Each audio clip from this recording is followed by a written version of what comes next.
July 1981, the fairy tale wedding of the century, as a 20-year-old girl sets out to marry her Prince Charming at St. Paul's Cathedral. 700 million people watched her transformation from commoner to royal princess and expected her to live happily ever after. 12 years later, Diana, Princess of Wales, made a public announcement that finally shattered the fairy tale. When I started my public life 12 years ago, I understood the media might be interested in what I did. I realized then their attention would inevitably focus on both our private and public lives.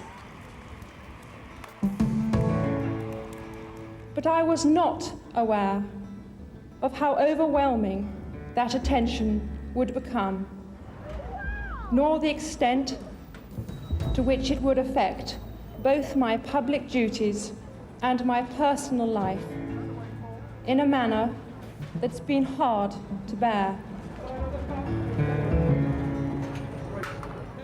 Obviously, I attach great importance to my charity work, and I intend to focus on a smaller range of areas in the future.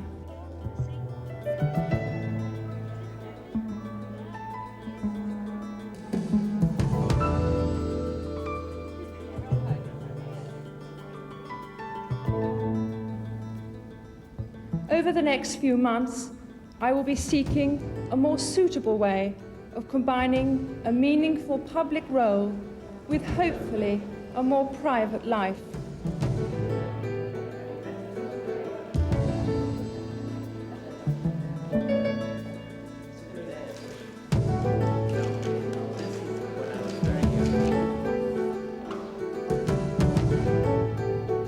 My first priority will continue to be our children, William and Harry, who deserve as much love and care and attention as I am able to give, as well as an appreciation of the tradition into which they were born. 200 years before, another Princess of Wales, Caroline of Brunswick, had fallen out with her husband, later to become George IV. There were all those outrageous Hanoverians who, sin was on the menu every day for them. And they did everything. They were in debt. There was even a suggestion of incest amongst two children of George III. That is Queen Victoria's grandfather. And they had illegitimate children by the dozen. One of them, the future William IV, actually had 10 illegitimate children before he married the legal wife who became his queen. Queen Victoria succeeded William, and in 1840 she married Prince Albert. Their eldest son Edward was soon to acquire a taste for sexual adventure in Ireland. Edward, who had, it was called Bertie by the way, had a fall. It was called Bertie's fall when, as a very young man of 19 in the Curragh, so while serving the army, had found the Camp Pro in his bed, placed there by his fellow officers. And nature took its course. The parents learned of it, and there was a hell of a to-do about it. It was called Bertie's fall, and he was never allowed to forget it. His marriage to the royal princess Alexandra of Denmark was meant to keep him out of trouble. She seemed the perfect choice. The fact about Alexandra that most attracted Queen Victoria, and also Albert, who was alive when the marriage was arranged, was that she was just utterly beautiful. And they thought if the woman was beautiful, he wouldn't stray.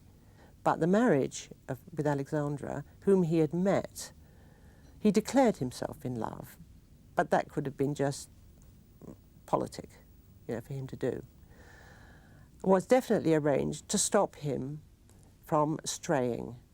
And pretty well as soon as he got her home and pregnant, which he did very quickly, he was off. And he had so many mistresses in the end, right to the time he died, that I think he lost count of them. Daisy, the Countess of Warwick, was one of Edward's particular favourites for many years, the actress Lily Langtry another. In those days, a Princess of Wales was expected just to put up with her husband's philandering. By today's standards, Alexandra showed remarkable tolerance. She was friends with a lot of them. She was not a particularly bright woman, but she was extremely gracious and forbearing, and I think she loved him for all his straying. She made friends with these mistresses, and, I mean, on his deathbed, she was the one who called his last mistress, Mrs. Alice Keppel, to see him for the last time, which was an act of great magnanimity. By a peculiar quirk of fate, Alice Keppel's great-granddaughter is Camilla Parker Bowles, Prince Charles's mistress. History can repeat itself, and Camilla is known to have played upon this fact. There was the famous moment when they first met back in the 70s, when Camilla, the great-granddaughter of Alice Keppel, favourite mistress of his great-great-grandfather Edward VII, reminded Prince Charles of this fact and said, "So how about it then?" And that was how their relationship began, and that's one of the aspects of Camilla that rather appeals to the man in the street, who otherwise can't understand why on earth this man left Diana for this not so obviously attractive woman. Diana was everyone's idea of what a princess should be, but she was not prepared to hide the true state of her marriage, unlike Edward VII's wife. Alexandra belonged to a generation which sort of put up and shut up over the affairs of their husbands. And after all Diana has had to put up with is one long-standing affair. In fact, he's been very faithful in his infidelity, has Charles, hasn't he? Whereas Alexandra had to share her husband with a parade of women. Charles is a very different man from his great-great-grandfather. He likes painting and solitary pursuits. Charles is a serious man. He's has intellectual interests that would never have occurred to Edward VII. I mean, Edward VII was a man who hardly ever read a book. He was a great king in the social sense, and he was politically very astute. But he had no intellectual pretensions. In fact, after his education, which had been rammed down his throat and out of his ears, he ran away from that sort of thing. I would say Charles is his own man. In contrast to Charles's German ancestry, Lady Diana Spencer brought with her a pure English bloodline. The Spencers of Althorp have been wealthy landowners since the 16th century, with a history of faithful royal service going back generations. Rich and powerful, they've always been one of England's great noble families. I think the Spencer family, which of course is a much more British and much older and more traditionally British family than the Windsors, probably does carry in its genes the grit and determination and stubbornness that Diana has quite rightly shown in being the first Princess of Wales in British history not to tolerate her husband having affairs. By standing up to the royal family, Diana earned respect from those who once wrote her off as just a pretty airhead. Once she stamped her foot on behalf of womankind, she became an icon praised by Camille Parlier and all feminists around the world. It's why she's become, quite rightly, an icon for feminism, whereas previously she was just some clothes peg, famous because of who her husband was. But let's not forget, she's the daughter of a hereditary earl. When Diana is accused of wanting to destroy the monarchy, it's total nonsense. She believes in the hereditary principle. She wants her son to be king. She doesn't necessarily want her husband to be king, but she wants her son to be king. One Prince of Wales who was born to be king but never became one was David, the never-crowned Edward VIII. After his abdication, it was left to his brother Albert to pick up the pieces. George V and Queen Mary were far from ideal parents, and David's austere upbringing probably contributed to his desertion of duty. He never had a mother who really was really what he wanted. Queen Mary was somewhat cold. She didn't like children, she didn't like childbirth, she didn't like pregnancy, and she didn't like what went before either. She did it all out of duty, and it reflected in her relationships with her children. Her second son, Albert, Duke of York, was a sickly child, always under the shadow of his more confident brother. His health had never been good. When he was a child, he was born a year after the future Edward VIII, so they were in the nursery together, and their nurse was actually psychotic. It's a measure of the lack of care Queen Mary took that such a person ever got to be in charge of the two princes. And she neglected him for the sake of her his elder brother, whom she preferred. She didn't feed him properly. She just didn't look after him properly, and he had ulcers and he developed a stammer. That was probably because he was bullied by his father. He had every nervous sort of manifestation you can imagine. Queen Mary was a very forbidding figure. You just look at photographs of her, very, very shy, very reserved, and quite unable to talk about what was in her heart. You could not imagine a royal child climbing on her lap and giving her a great big hug. It just wasn't on. Psychologists would now recognise them as a dysfunctional family. They were terrified of their parents. They were emotionally repressed. They were frightened of their mothers, they were frightened of their fathers.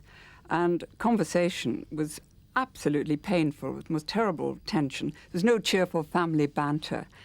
George V, if he was talking to his children, he would bark a series of challenging questions at them. And these poor little children were so frightened. They would cry, but they could never answer. And then he would get into a terrible rage. And then there was the other brother, the Duke of Gloucester, known in the family as Glossy Pops, affectionately, where he was so frightened of King George V that one morning he was a minute late for breakfast. But rather than face the wrath of his father, he fainted at his feet. And, so frightened was he. And this was typical of all of them. Despite his unhappy childhood, David, as Prince of Wales, showed a self-confidence that made him immensely popular. But his private life was already unorthodox. The trouble with Edward VIII, when Prince of Wales, and he was a very good Prince of Wales for a very long time, was that he had a penchant for married women. And he had two mistresses, Mrs. Dudley Ward and Thelma Lady Furness. And it was mostly because of his attachment to Frida Dudley Ward, who came first, when he was about 18, that she sort of kept him unmarried. It was difficult to prize him away from her in order to get it long enough for him to sort of even pay attention to anyone else. David, on the left, had very different tastes in women to his shy brother Bertie on the right. There was some talk that he was going to marry Elizabeth Bowes-Lyon, and you know who she came to be. They were horrified when this thing came out, and both strove to deny it very, very vigorously, particularly him. It isn't that she wasn't beautiful, because she was utterly beautiful, but she was just not his type, and nor was he hers. And actually, the Duke of York, or rather Prince Albert, as he really was rather in the background, because he was shy and awkward, and, he stammered, and he didn't think he was good enough for her. And there's no reason to think that she thought the same way. But there were all these other glamorous lads who got in the way. Eventually, because he was so persistent, he got to her, and she realised what a lovely person he was. It is with the greatest pleasure that the King and Queen announce the betrothal of their beloved son, the Duke of York, to the Lady Elizabeth Bowes-Lyon, daughter of the Earl and Countess of Strathmore. He had a terrible temper, inherited from his father, made worse by the fact that he had the stammer, by the fact that he was so shy, so nervous, so, in a way, unresolved. This made his temper very short. He had a terrible temper, a really kind of shouting temper. When the pressures of being the Duke of York upset him, Elizabeth could always calm him. If something went slightly wrong, he would get absolutely furious. And she would just take his wrist and say, "Now, Bertie," quietly, tick, tick, tick, and just sort of as if taking his pulse would calm him. And it used to work miraculously. Meanwhile, the Prince of Wales had fallen deeply in love with the twice-married Wallis Simpson. She fascinated him. For one thing, being an American, she wasn't really in awe of the king as much, say, as a British woman would have been.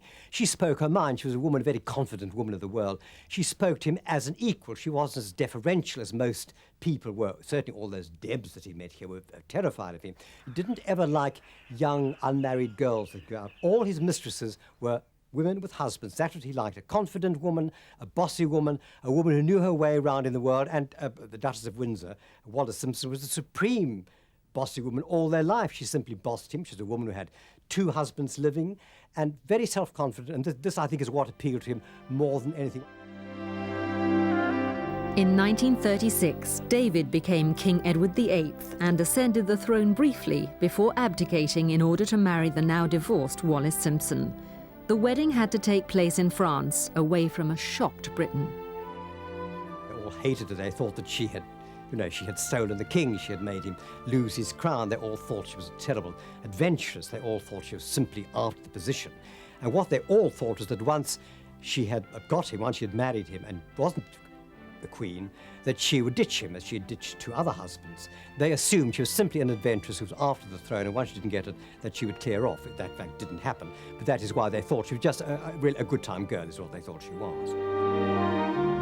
David's abdication was a terrible blow to his stammering, uncertain brother.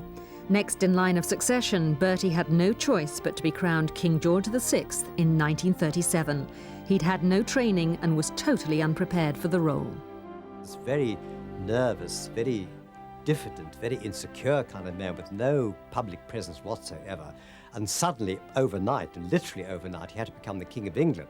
And he really was very, very shaken by this. He burst into tears. He sat on the sofa with Queen Mary in floods of tears because he simply couldn't face the prospect, and he simply had to do it. There was no way out of it. Somehow he had to make the best of it and restore Britain's faith in its monarchy. He made a very shaky start, and to begin with, things looked bleak. Certainly in the early days, really until the war broke out, which in a way consolidated his position because he was admired greatly, he and the Queen, for staying in England and for everything they did. But yes, he was very worried because his brother had this wonderful kind of crowd-pleasing ability. He could enthuse the crowds. He was extremely popular, very good with people, very good with small talk, all the things which the new king, King George VI, simply had no talent for, that kind of public life whatsoever. So really he did mind the fact that this very popular brother had gone, leaving this rather diffident, this rather colourless man in his place. He felt that very much. David and Wallis, now the Duke and Duchess of Windsor, were never welcomed back to Britain. They lived in exile in Paris. One reason he didn't come back was because of tax. He went to live in France because there was an arrangement there whereby he didn't pay tax. He did think he might live in the States at one stage, but he would have to pay tax there, so he wouldn't live there. But no, the main reason he didn't come back to this country is because George VI and Queen Elizabeth didn't want him here. They didn't want him to come back and live here as a kind of rival to the King and Queen, so they never really ever wanted him to come and live here. They were quite happy if he lived anywhere except in Britain. They also refused to grant Wallis the title Her Royal Highness. He thought that she was absolutely worthy of it. He thought that this is the least he could do. If he couldn't make her queen, and he was determined at one stage that she would be queen, and she was determined to be queen, the least that he could do for her was to make her a royal highness, and this is what he spent really his whole life battling for. This is the one supreme battle of his life. More important than anything was to make her a royal highness, and a battle, of course, which he never won. Following the end of the war, King George VI and Queen Elizabeth set sail with their two daughters, Elizabeth and Margaret, for an official visit to South Africa in 1947. This was their first time away from the pressures of wartime Britain, and the world was able to see just how relaxed and united they were as a family.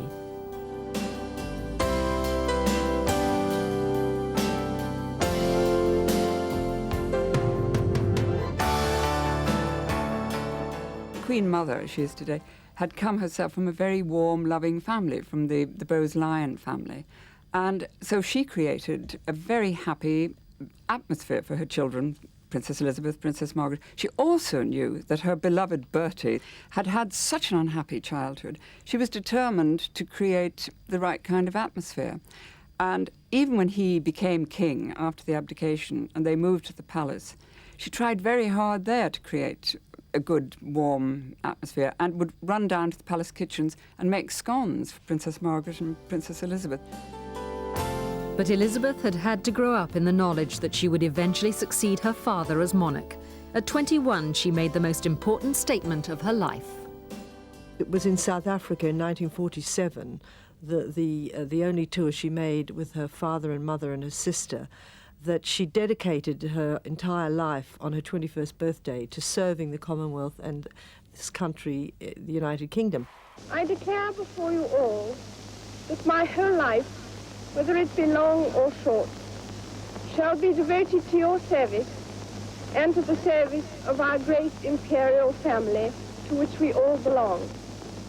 God help me to make good my vow, and God bless all of you who are willing to share in it. On her return from South Africa, it was with delight that the country learned of her engagement to Lieutenant Mountbatten. As heiress presumptive to the throne, her choice of a husband was obviously a matter of intimate concern to every one of her father's subjects. With quick perception, the public realized that she had made a worthy choice.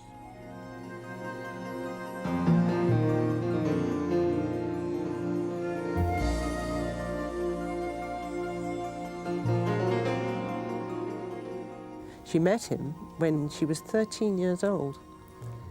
He was a young man of, let's see, he must have been about 18, very good looking like all the Mountbattens, and she fell for him.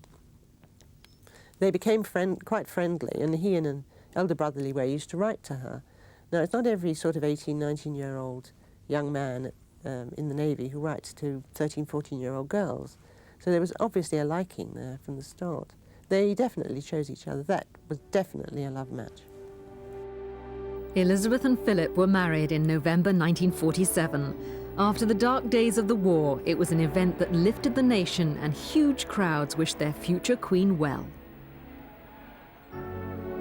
At the glittering wedding ceremony in Westminster Abbey, everyone had great hopes for this fortuitous love match between the House of Windsor and the Greek royal family. As the royal prince, there was every confidence that Philip would make an admirable consort. But few guessed how soon his new wife would have to take on the duties of a monarch. The pressures of having to lead Britain during the long war years had taken their toll on her father. By 1952, he was too ill to travel, and Elizabeth had to leave for an official tour on his behalf. She said farewell to him for the last time. Within a few days, he was dead, at only 56 years old, and the nation mourned. I mean, the last 4 kings of England were killed by smoking, and he was one of them. But he was a likely candidate for an early death.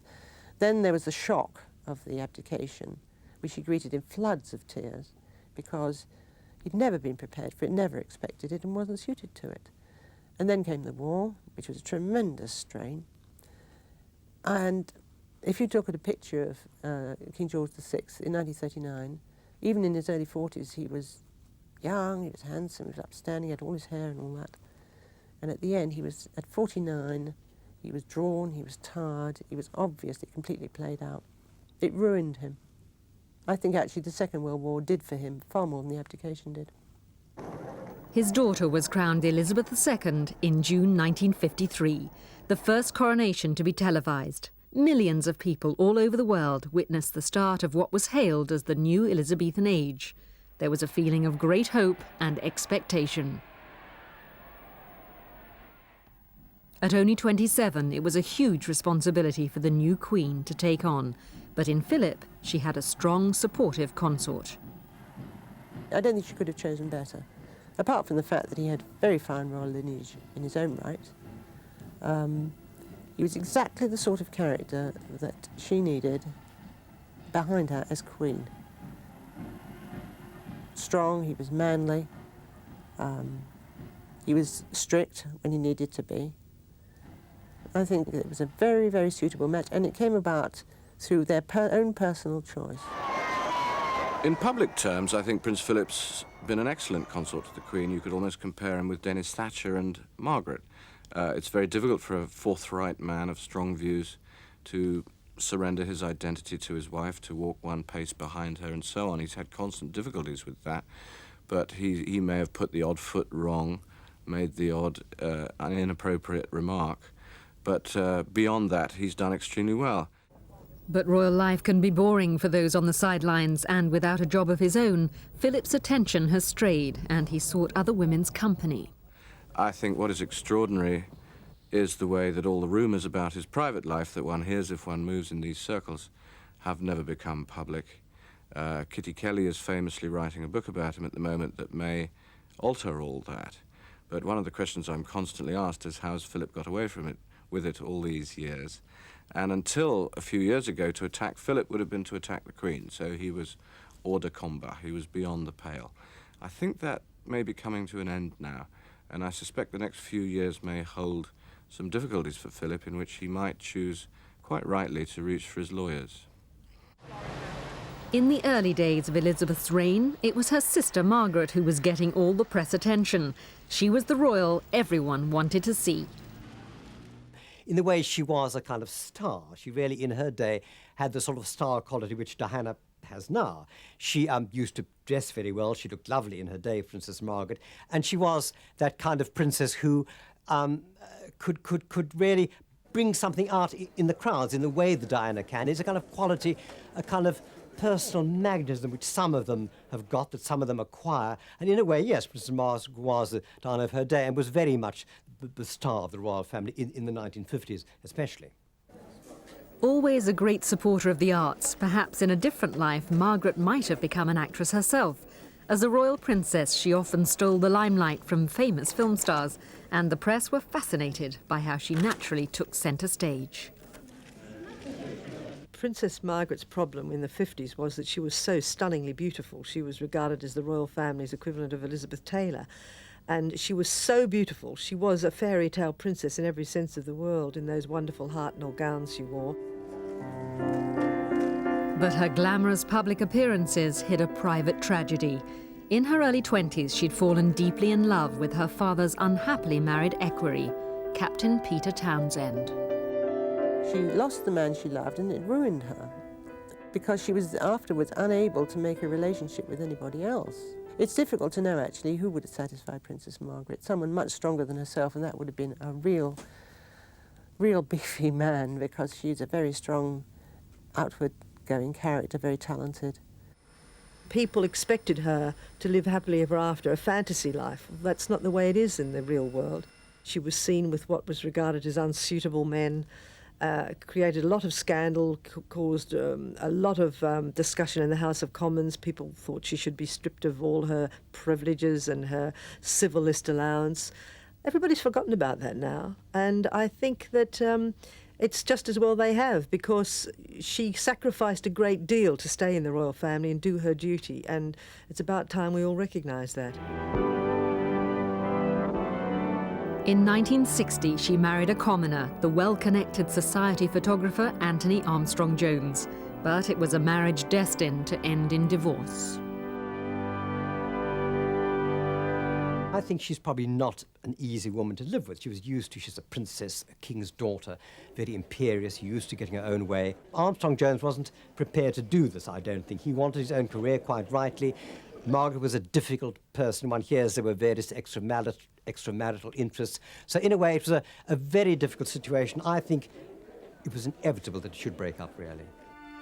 35 years later, Margaret has never remarried. She's a woman alone. The year these pictures were taken, her first love, Peter Townsend, died in France. Back in the 50s, his divorce status was an insurmountable barrier to his marrying a Queen's sister.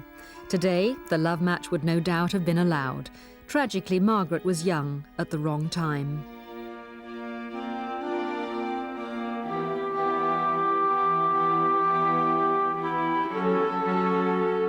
Unable to find someone to take Townsend's place, she casts a lonely shadow over the royal family. She never really seems at ease in her position in the world. I think she's never really accustomed herself to how a princess fits into modern life. It seems to have been impossible for Margaret ever to find happiness again, because any man who takes on marrying a royal princess is taking on a hell of a lot. He's giving up, he's saying goodbye to his private life. He's really as much a prisoner as his wife is. And so it could be that we may see in 30 years' time Diana living in exactly the same position that Princess Margaret's in today.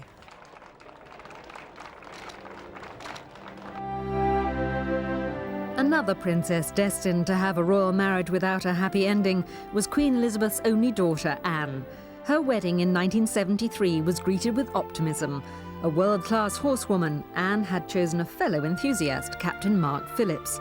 With a great deal in common, their future together looked full of hope.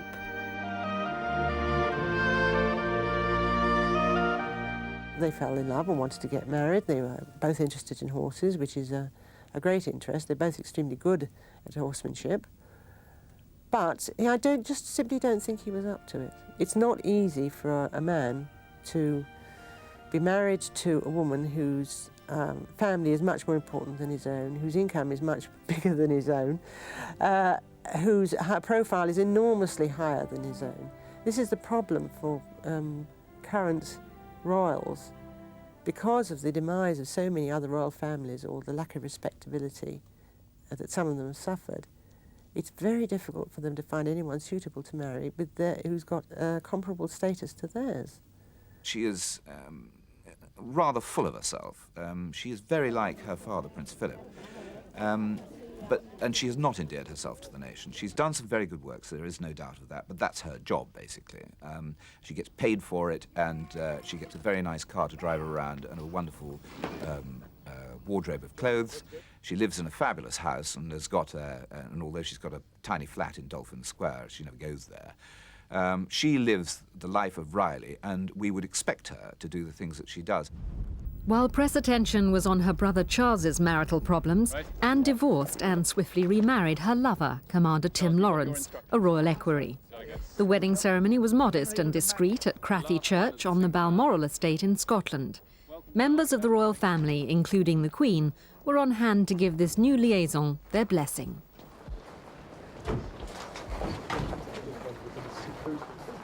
Again, Anne had got her own way with very little press criticism. The divorce of Princess Anne, Princess Royal, from Mark Phillips barely caused a ripple in the royal scene and didn't dent her image one little bit. She just carried on as if nothing had happened. The palace went out of its way to say, when there was a separation, A, that there were no plans for divorce, which we knew was absolute rubbish, because they knew, Mark and Anne both knew, when they got separated, that they were going to be divorced within 2 years. And when they were divorced, the palace then said there was no third party involved. And we all knew that at that time she had a friendship with Tim Lawrence, because letters written by him to her and her to him had been stolen by somebody, presumably in the palace, and had been made public. Tim Lawrence is not known for his horsemanship, and on the face of it has very little in common with his wife. Tim Lawrence is quite extraordinary in that he comes from a background which couldn't be further removed from Princess Anne's. I mean, if he tried, he comes from a working-class background. Strangely enough, since he's been in the royal family, he's become even more royal than the royals and indistinguishable from any of them. He looks like them, he dresses like them, he even talks like them. And as somebody unkindly said to me a few days ago at Buckingham Palace, he's taken on this air of assumed aristocracy. Anne is a matrimonial pioneer, the first member of the royal family to ever divorce and remarry. As Tim Lawrence appears to be fitting seamlessly into his new position as royal husband, the signs are good she'll be lucky a second time around.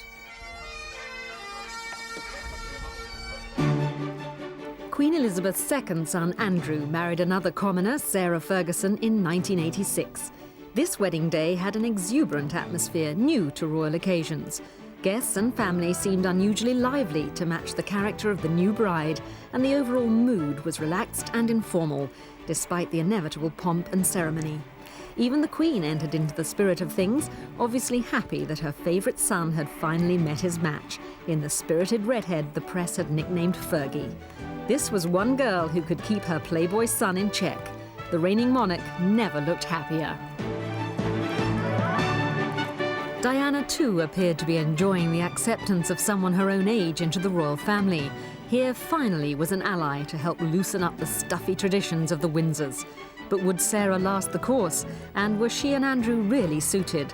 With hindsight, they were a disaster in the making. I think they're a very ill-matched pair. I mean, there are some people who simply should not marry each other. She was a hot potato, that one. I think Andrew wanted somebody more like Duchess of Gloucester. Quiet, not a great personality, nice woman. Not a sort of tornado like Sarah Ferguson. I think I don't think he knew what he was getting himself into. Because she had a broken romance herself, was probably at a low ebb and perhaps looked a bit more vulnerable than she later turned out to be. But Andrew is not an easy person himself. Spoilt and naturally arrogant like his father, he can be unpredictable with sudden changes of mood. He's been described as boorish and uneducated, and other people say that he's remarkably sensitive. I know people who have worked with him and for him, and they said he can be a bit like his father, give you a real dressing down for no apparent reason, and the next moment he can be so thoughtful, so completely and absolutely thoughtful. He's not, I understand, a very cerebral man.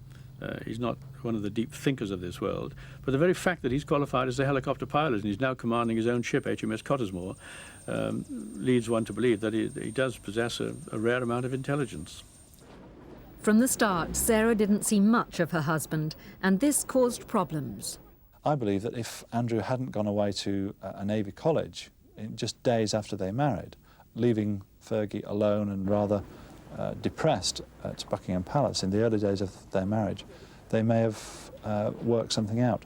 But the combination of living in that great mausoleum that we call Buckingham Palace, this constant spotlight, constant publicity, the endless criticism, not just from courtiers but also from the media, it wore Fergie down to such an extent that when she wanted the man in her life to be by her side, he was either away at sea or on a Navy course.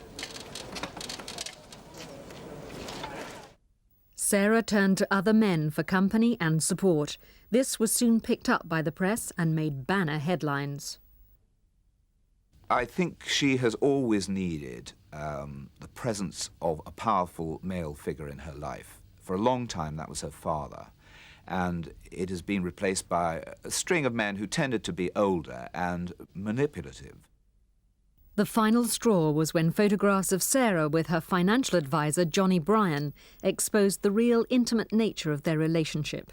It made worldwide front-page news, as although Buckingham Palace had announced that Andrew and Sarah were to separate 6 months before, no plans for divorce had been mentioned, and they were still officially married.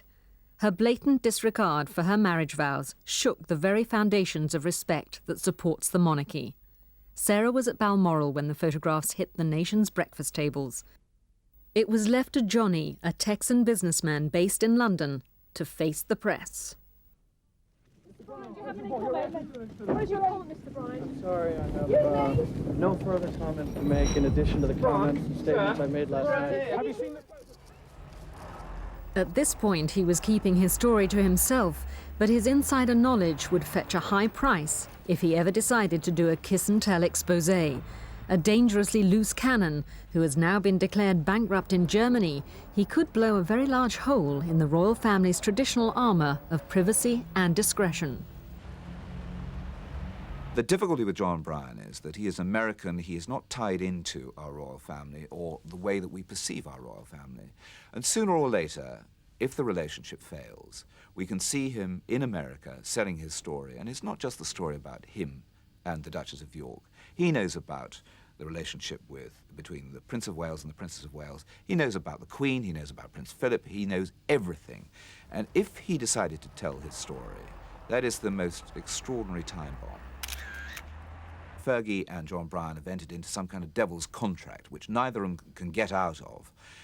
But if it continues in the way that it has been going on, could ultimately bring down the House of Windsor, because sooner or later, Fergie will have to distance herself from John Bryan. His business activities do not bear close scrutiny, and he created enemies wherever he has gone. He's a bully. He's an uncomfortable figure to be around, but basically he knows where the bodies are buried.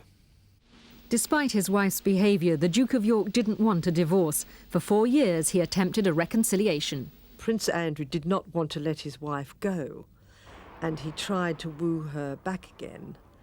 And they maintained a very friendly relationship because they are good friends, as well as for the sake of their children. Now, this was not the case with the Waleses, who were definitely, there was a war of the Waleses, and there was a lot of sniping at each other from their deeply entrenched positions.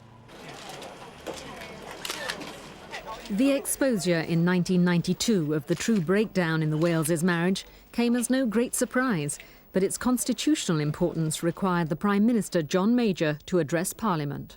It is announced from Buckingham Palace that, with regret, the Prince and Princess of Wales have decided to separate.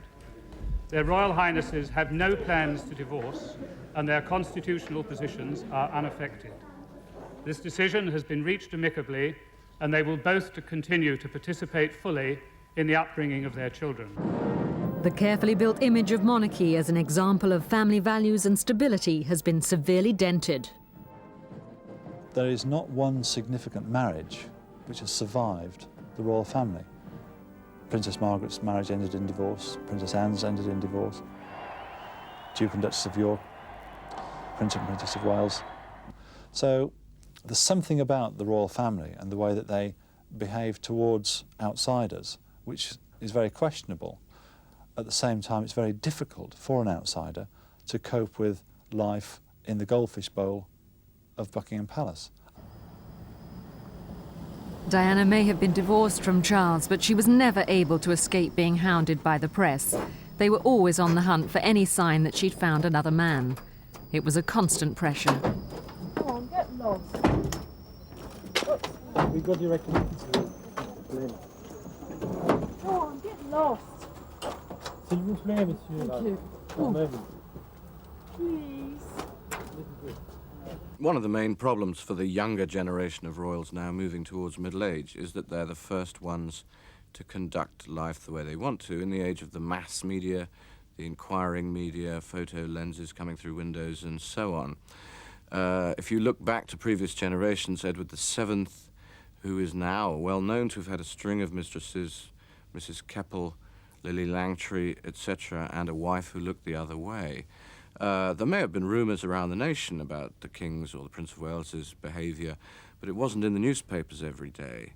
Edward VIII, who became Duke of Windsor and was briefly Edward VIII after being Prince of Wales, talks in his memoirs, he's the only king of England ever to have written his memoirs, about artists with sketch pads jumping out from behind trees as he's walking through the park, and complains about this. What he would say about the paparazzi, I suppose that was the 30s equivalent, I've no idea. But that obviously is the problem, that the monarchy has moulded itself into the first family of the land, a paragon of Christian virtue, a paragon of family life, and when that has self-evidently collapsed, as it has over the last 5 years, 3 out of 3 of the Queen's children's marriages have collapsed, the 4th as yet has not got married, then the monarchy is robbed of its reason for being there. If family marriage problems weren't enough, 1992 saw the Windsor's ancestral home burst into flames. It seemed a fitting symbol for an afflicted monarchy apparently self-destructing in its scandals and marriage breakdowns. Was this a sign that an ancient dynasty was coming to an end? The Queen broke the habit of a lifetime by openly sharing her feelings with her subjects. 1992 is not a year on which I shall look back with undiluted pleasure. In the words of one of my more sympathetic correspondents, it has turned out to be an annus horribilis. But within 3 years, the monarchy seemed to be projecting a more confident image. For the 50th anniversary of VE Day, the focus was on family continuity, with the Queen in forthright red. She's devoted her entire life to repairing the damage done by the abdication in 1936, and her father tried to do the same, but because his reign was so short, it was left to his daughter to really do the major work, and she's successfully done that. Everything was going fine until the mid-80s.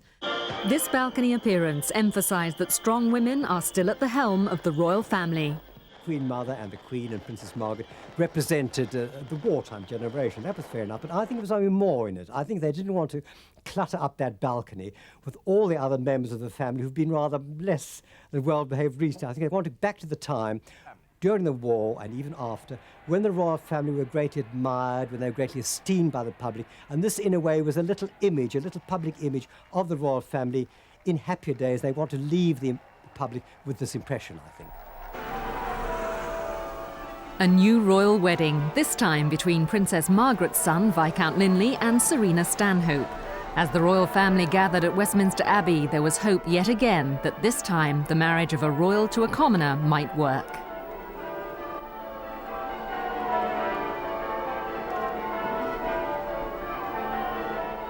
Even as an estranged divorced wife, Diana wasn't banished from royal occasions. Diana's life was like a melodrama. She was the girl who seemed to have everything except the one thing that would make it perfect, someone to share it with.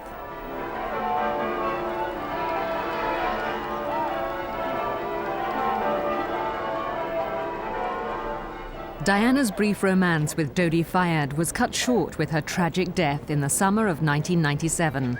Prior to that relationship, there were many men who were willing to take her under their arm, but Diana was always aware that any man she would fall in love with could eventually become stepfather to a future king.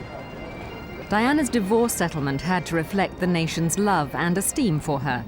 Prince Charles's lawyers pleaded poverty and let it be known that he would offer a sum in the region of £4 million. In the event, a settlement of £15 million was agreed, yielding an annual income of about £100,000. Not a huge sum, bearing in mind her lost royal status. Following her divorce and loss of the title Her Royal Highness, Diana withdrew from mainstream public duties and resigned as patron of more than 100 charities. Her interest and loving care was a loss to the nation. Right up until her death, Diana remained in touch with her good causes and continued as patron of 5 of her principal charities, including the Royal Marsden and the Great Ormond Street Hospitals, the Leprosy Mission and the National AIDS Trust.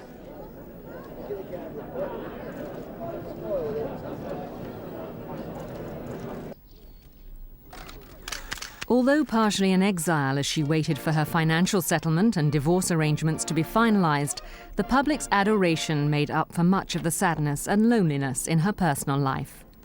During her marriage, Diana was starved of love, romance and affection, to such a degree that many of her friends felt that after her separation, she would fall for the first hussar who swept her off her feet.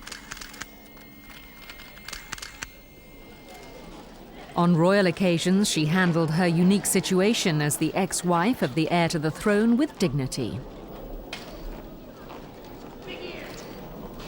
The royal family, particularly the Queen, was pleased with the way she handled her difficult role. There were 1 or 2 mistakes which were not always Diana's fault, but she always behaved with great maturity and handled the shared custody of her 2 children well, especially at Christmas and Easter, when the Queen wished them to be seen with the royal family. Above all for Diana, the happiness of her children was paramount in all she did. Her search for a suitable partner filled thousands of column inches in newspapers and magazines around the world. Mr. Wonderful had to fit the dream of most women.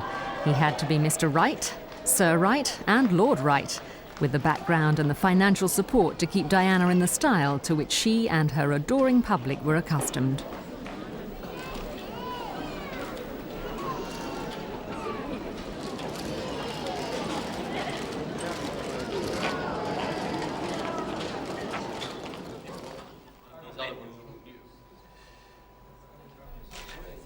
Always ready with a smile, Diana continued with her most treasured charity work for the underprivileged, those less fortunate, the have-nots. Their warmth and understanding kept her going at even the bleakest moments.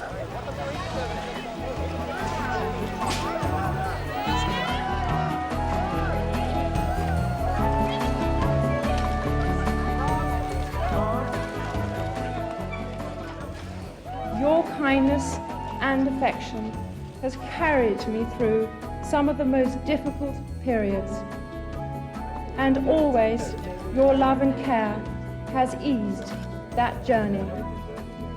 And for that, I thank you from the bottom of my heart.